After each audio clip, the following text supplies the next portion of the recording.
We open in a snow-covered forest, showing the audience that the events of the film were part of a letter written to a hypnotist. The author of the letter, Oh Dae-soo, is asking for the fact that the woman he loves is his daughter to be erased from his memory. The hypnotist puts him into a dream state where his personality is split in two. One personality knows the terrible secret he seeks to forget, named the monster, and one doesn't, named Oh Dae-soo. From there, the hypnotist orders the monster to his death, and leaves Oh Dae-soo in the forest alone. Oh Dae-soo wakes up to Mido finding him lying in the snow. She wraps him in a hug and softly tells him, 사랑해요, 아저씨. Oh Dae-soo smiles, but that smile quickly turns into a haunting grimace, and the film fades to black. This scene was the closing sequence of Park Chan-wook's highly acclaimed second installment in his vengeance trilogy, Oldboy, a film that perfectly encapsulates how our actions in the past, no matter how small, can come back to cause us pain in our future. Every aspect of the directing in this film is legendary, from the acting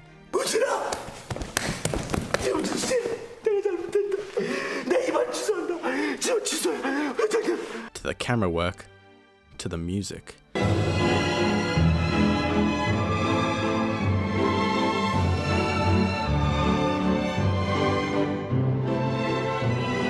Park Chan-wook displays a masterful understanding of the elements of filmmaking, and this scene alone has garnered analysis on whether Oh Dae-soo's hypnotism worked. Each possibility is equally bleak in my opinion, both because he ends up back with his daughter, but on one hand, if he forgot, then he will always have to live with the uncertainty of why he was locked up in the first place. 근데요, 이러면 왜 애를 할 수가 없잖아요? 15년 동안이나 궁금했던 건데.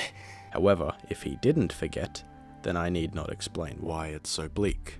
In addition, some aspects and moments in the scene hint to each possibility. The 20 steps that Dae-soo walked before collapsing mirrors that of the monster, meaning he could have forgotten. But on the other hand, the hypnotist explicitly told him both 솔직히 내가 선생을 도울 이유는 없죠. and 기억이 잘못돼서 막 엉클어질지도 모르는데.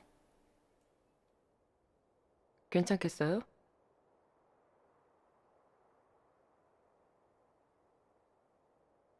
so these may point to him remembering. What I'm arguing, however, is that Dae-soo did not forget, and that the monster did not die. My reasoning has nothing to do with what the characters say, or their actions in the scene, but it all has to do with the colours of the film. So let's analyse the most prominent colours in the film and answer the question, did the monster truly die? There are 4 main colours used throughout the film, which are different shades of red, green, white, and purple. Each of them are used in their own ways to inform us on either the characters or the world around them. Sometimes they'll all be used together in the same scene, but let's go through this colour by colour, starting with green. Generally, the colour green is associated with hope, tranquility, and peace. But those meanings are far too optimistic and don't fit the narrative of the film. In most cases of green, we find the characters in the outside world, free. We can see this with our first meeting of Oh Dae-soo in a police station with a green bulletin board. Although he has been captured by the police and presumably kept for hours, this is the most free that Oh Dae-soo will be for a long time. Later we see him in a phone booth. The scenery is washed with green. Green is also usually used in other works to represent nature. 어떤 상황에선 그린이라고 하는 것은 굉장히 시원하고 맑고 자연을 연상하는 그런 그린도 있을 수 있고요. So, in addition to freedom, green also represents the natural world that Dae-soo has gotten used to. We see this longing for freedom and the nature of the outside world in his captivity, as after 2 months of being locked in a room, like an animal in a zoo, he is desperate to squeeze himself out into the real world. Throughout his captivity, he wears a green outfit. One can associate this connection with his old self as Oh Dae-soo, especially after his captivity has completely changed him. His outfit changes into one of the other main colours of the film, but more on that later. As he has gotten used to his captivity, the colour grading gradually becomes more green, visualising how this cage has become his new natural habitat. But even through all this, he longs to be on the outside. 한 달이면 나간다. 한 달만 있으면 난 나간다. 나간다. 한 달 후에 난 나간다. 난 여기서 나간다. 난 나간다. 한 달만 있으면 한 달. As his 15 years comes to an end, he is released into green grass, finally set free into the outside world, where we see his interactions, an awkward one with a woman in a green elevator, 여자 사람이다. fighting a group of men washed in green. This pattern of the outside world being represented with a green palette is reflected throughout the rest of the movie in similar ways, but not as prominent as the beginning. So what can we interpret green to be? It's representative of freedom, nature, but more importantly, the old Odesu. In many art forms, red is used to represent love, passion, and desire. While this is sometimes the case in Oldboy, this is far from the sincere connection between people typically represented with this colour. The first time we see red dominating the scenery is in Odesu's prison, as he is reaching out into the green, wanting to leave the red. As we've established, the colour green represents freedom and nature. So with the primary hue of this prison being red, we can assume that red represents captivity. A picture on the wall of a beastly man covered in red reflects Odesu as he gradually changes into a beastly man himself, or as he later calls himself, the monster. With each haircut, each bloodstain on the wall, and each time he slits his wrist, his drive for revenge grows bigger. This morph results in his clothing change from the green at the beginning of his captivity to the red as the monster takes over. With that, we can assume that red also represents both the monster and vengeance. When he's finally set free, he's stuffed into a red bag, wearing a black suit with a red lining, telling us that although he now looks like a normal person in society, he is still the monster underneath. After meeting Mido and falling unconscious, he is taken back to her apartment where, when he wakes up, she and him both wear red, signifying a connection between the two. Romantic, yes, but as we see later, this romance will be for Odesu a revelation that brings him nothing but pain, so it's safe to say that red also symbolizes pain. As he goes searching for the dumplings to find out where he was imprisoned, he comes across the right restaurant washed in red, as this is the place where he will find out where he has been held captive.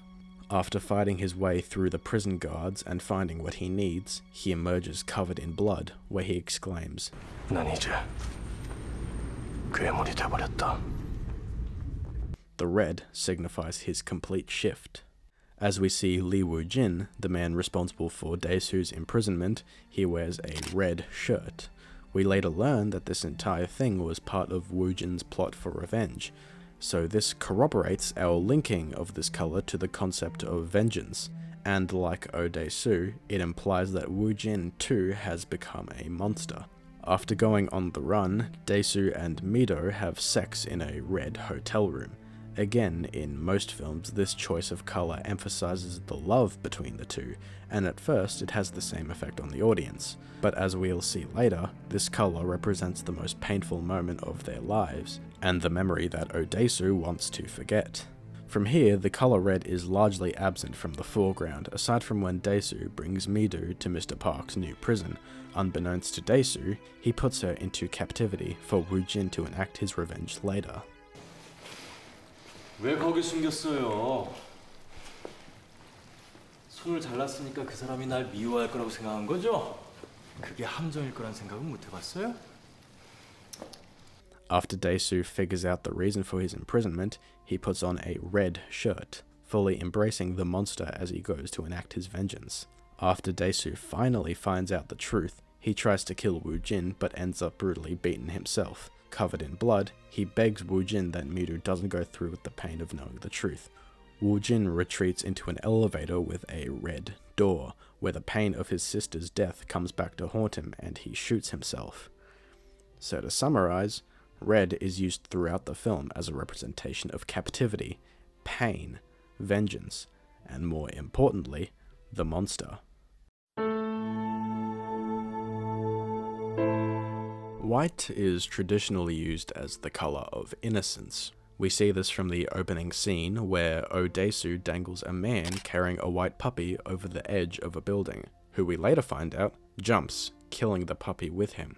Not only does this represent an innocent life unfairly taken from the world, but it also draws parallels to a later scene.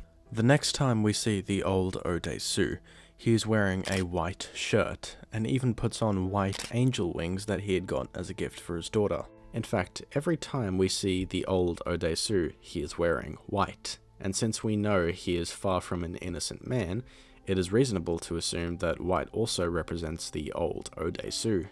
The next time we see white is when we meet Mido. Mido is the most innocent character in the film, as at first she is just an innocent bystander dragged unknowingly into Woojin's dangerous game of vengeance. We see her later continue to wear white, further emphasizing her innocence in the story.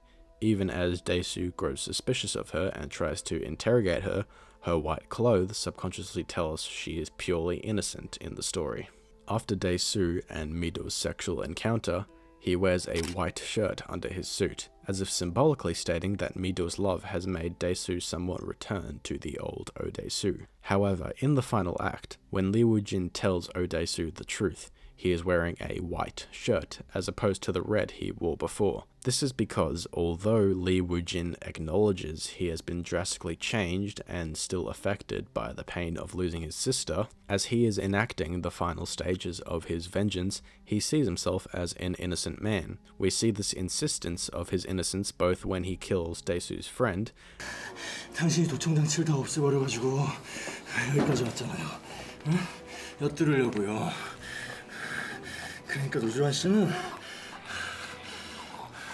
당신 때문에 죽은 거예요. 오케이?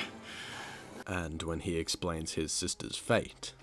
당신의 혀가 우리 누나를 임신시켰다니까? 이유진의 자지가 아니라 Whereas Odesu knows that he has been turned into a monster. After Odesu finds out that Mido is his daughter, we see Mido with her angel wings in a red room. The white wings obviously act as a motif telling us who she is, but just like earlier in the film, the wings establish that there is a connection between Odesu and Mido, and now we know what that connection is. As Odesu tries to kill Woo-jin, his bodyguard steps in and Woo-jin kills him, getting blood on his face. His first reaction is to check if any blood has gotten on his white shirt. This can be his rich sensibilities, trying to make sure an expensive suit wasn't ruined. However, if we take into account what white and red mean, we can interpret this as Woo-jin trying to reinforce his innocence, not letting any pain or any prospect of him being a monster taint that. To summarize, in the short time that white is featured, it is both used to represent the old Odesu and the innocence in the film. In most cases, purple is used to represent royalty, wealth, and even femininity. However, these concepts aren't explored in this film. The first instance of purple comes at the very first scene, as Dae-soo dangles a man in purple over a ledge. This, with the white dog, is used for reincorporation later in the film. The next major instance of purple comes much later, the first time Dae-soo is brought to Mido's apartment. We see the walls are painted with a purple pattern. This is because the main concept represented by purple is the truth. It is here, in this purple room, where he finds the truth of why he was released, but we don't realize it. The same theme is reflected as they search for the restaurant where the dumplings came from. As they've searched every possible Blue Dragon restaurant, they find the correct restaurant, the purple Blue Dragon. This is where he finds the truth of where he was incarcerated. It is then when he visits the prison that he finds a recording of the man who imprisoned him, revealing a fragment of the truth of why he was imprisoned in a purple box.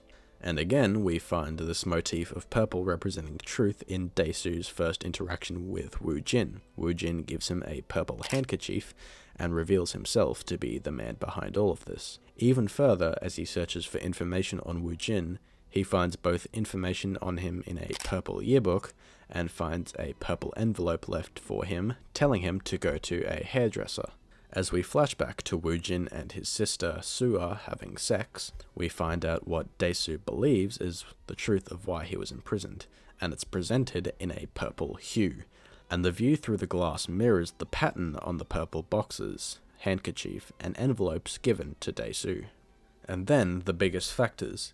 As Woojin describes his plan to Dae-soo about hypnotizing them, we see various shades of purple before the big reveal is contained in a purple picture album in a purple box.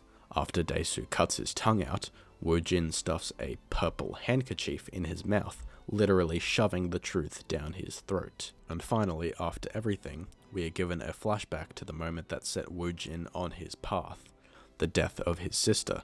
He dangles her over a dam as she wears a purple dress, mirroring the image of the man with the dog in the beginning. From this, we can infer that in addition to representing truth, purple also represents Soo-ah. So the purple used throughout the film is representative of both Soo-ah as the driving force of the story and the truth that Dae-soo seeks.